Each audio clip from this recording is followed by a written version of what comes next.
Matthew chapter 14. At that time Herod the ruler heard reports about Jesus, and he said to his servants, "This is John the Baptist. He has been raised from the dead, and for this reason these powers are at work in him." For Herod had arrested John, bound him, and put him in prison on account of Herodias, his brother Philip's wife, because John had been telling him, "It is not lawful for you to have her." Though Herod wanted to put him to death, he feared the crowd, because they regarded him as a prophet. But when Herod's birthday came, the daughter of Herodias danced before the company, and she pleased Herod so much that he promised on oath to grant her whatever she might ask. Prompted by her mother, she said, "Give me the head of John the Baptist here on a platter." The king was grieved, yet out of regard for his oaths and for the guests, he commanded it to be given. He sent and had John beheaded in the prison. The head was brought on a platter and given to the girl, who brought it to her mother. His disciples came and took the body and buried it. Then they went and told Jesus. Now when Jesus heard this, he withdrew from there in a boat to a deserted place by himself. But when the crowds heard it, they followed him on foot from the towns. When he went ashore, he saw a great crowd, and he had compassion for them, and cured their sick. When it was evening, the disciples came to him and said, "This is a deserted place, and the hour is now late. Send the crowds away so that they may go into the villages and buy food for themselves."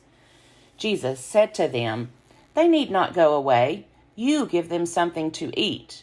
They replied, "We have nothing here but 5 loaves and 2 fish." And he said, "Bring them here to me." Then he ordered the crowds to sit down on the grass. Taking the 5 loaves and the 2 fish, he looked up to heaven and blessed and broke the loaves and gave them to the disciples, and the disciples gave them to the crowds.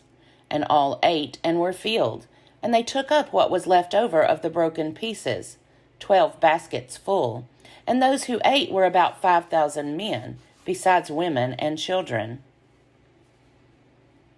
Immediately he made the disciples get into the boat and go on ahead to the other side, while he dismissed the crowds.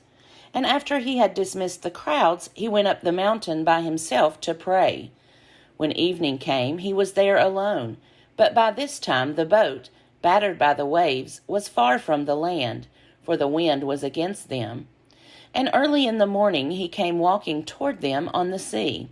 But when the disciples saw him walking on the sea, they were terrified, saying, "It is a ghost," and they cried out in fear. But immediately Jesus spoke to them and said, "Take heart, it is I, do not be afraid." Peter answered him, "Lord, if it is you, command me to come to you on the water." He said, "Come." So Peter got out of the boat, started walking on the water, and came toward Jesus. But when he noticed the strong wind, he became frightened, and beginning to sink, he cried out, "Lord, save me." Jesus immediately reached out his hand and caught him, saying to him, "You of little faith, why did you doubt?" When they got into the boat, the wind ceased, and those in the boat worshipped him, saying, "Truly you are the Son of God." When they had crossed over, they came to land at Gennesaret. After the people of that place recognized him, they sent word throughout the region and brought all who were sick to him, and begged him that they might touch even the fringe of his cloak. And all who touched it were healed. Matthew chapter 15. Then Pharisees and scribes came to Jesus from Jerusalem and said, "Why do your disciples break the tradition of the elders? For they do not wash their hands before they eat." He answered them, "And why do you break the commandment of God for the sake of your tradition? For God said, 'Honor your father and your mother,' and whoever speaks evil of father or mother must surely die.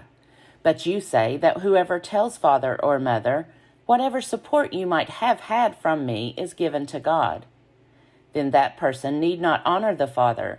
So, for the sake of your tradition, you make void the word of God, you hypocrites. Isaiah prophesied rightly about you when he said, "This people honors me with their lips, but their hearts are far from me. In vain do they worship me, teaching human precepts as doctrines." Then he called the crowd to him and said to them, "Listen and understand. It is not what goes into the mouth that defiles a person, but it is what comes out of the mouth that defiles." Then the disciples approached and said to him, "Do you know that the Pharisees took offense when they heard what you said?" He answered, "Every plant that my heavenly Father has not planted will be uprooted. Let them alone. They are blind guides of the blind.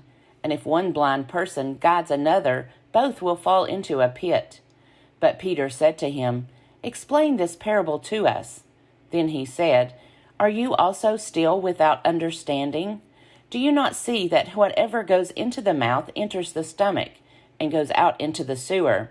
But what comes out of the mouth proceeds from the heart, and this is what defiles.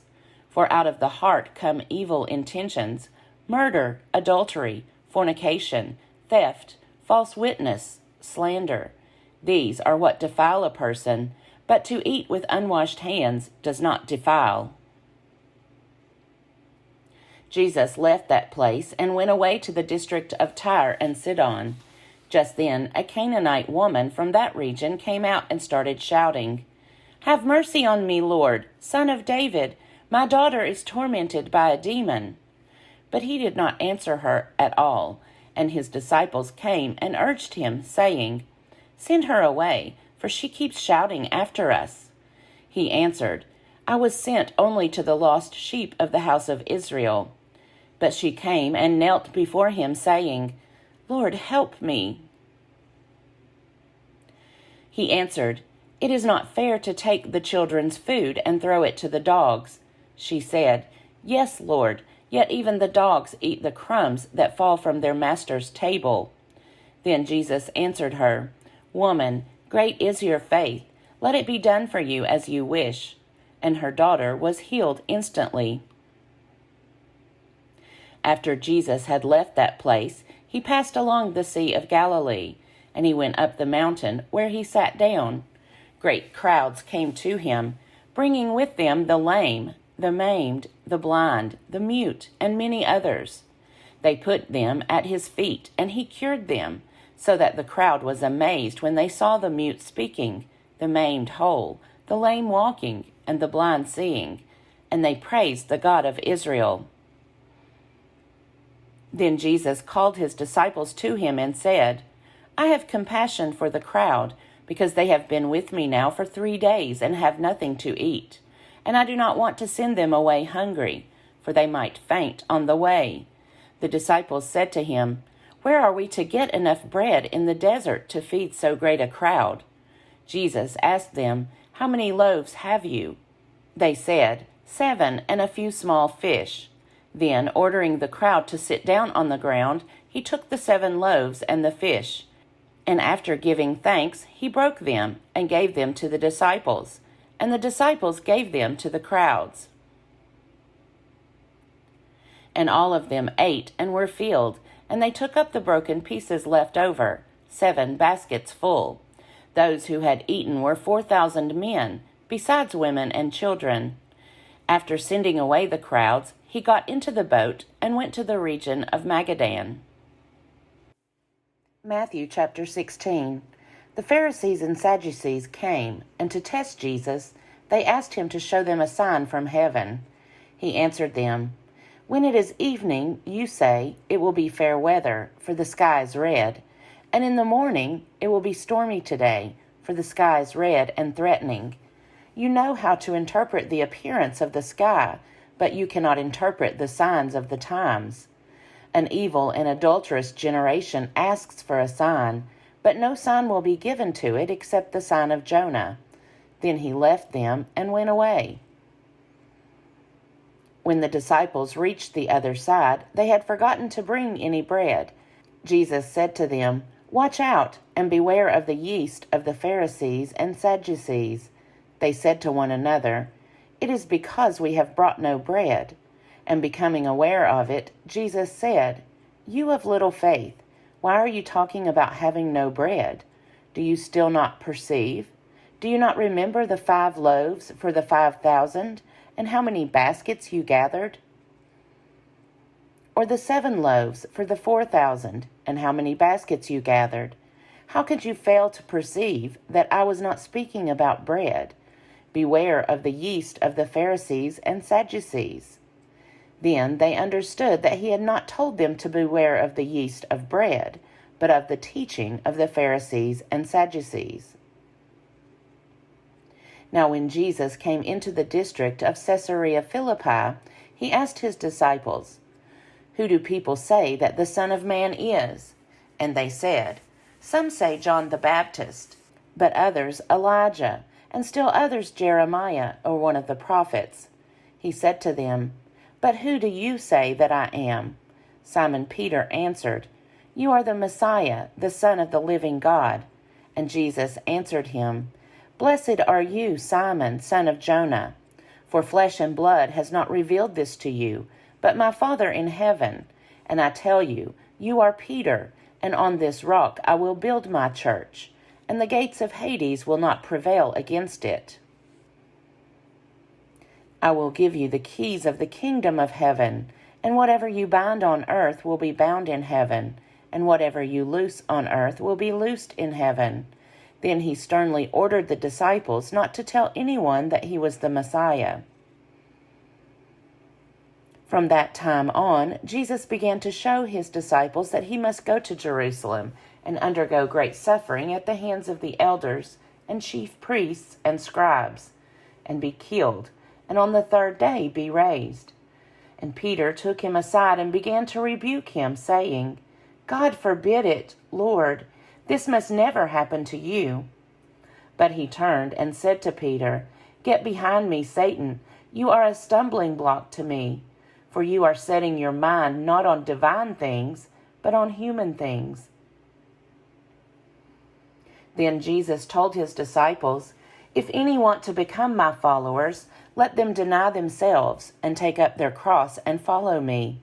For those who want to save their life will lose it, and those who lose their life for my sake will find it. For what will it profit them if they gain the whole world but forfeit their life? Or what will they give in return for their life?